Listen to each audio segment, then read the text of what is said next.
Ya, SPM akan tetap diteruskan. Ya, SPM akan tetap diteruskan. Ya, SPM akan tetap diteruskan.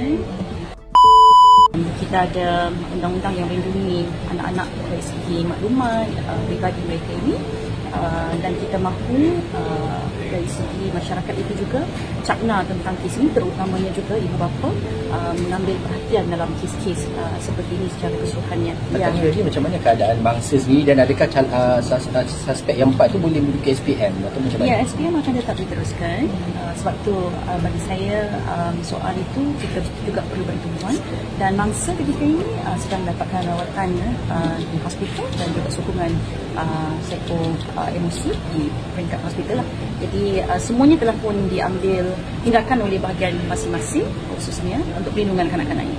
Maksudnya boleh duduk lah. Ya, 3 November. 3 November masih akan ambil SPM. Kita akan pastikan juga dalam soal itu supaya mereka tidak ketinggalan dalam pendidikan mereka. Kita bagi sokongan penuh mereka di psikososial di situ, di hospital. Setakat ni kita bincangkan sebentar tadi. Setakat ini adalah sokongan psikososial. Kaunselor akan turun memberikan sokongan penuh kepada warga sekolah dan anak-anak.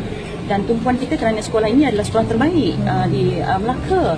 Jadi kita bagi tumpuan penuh kepada guru yang mengajar SPM dan anak-anak yang akan mengambil peperiksaan SPM.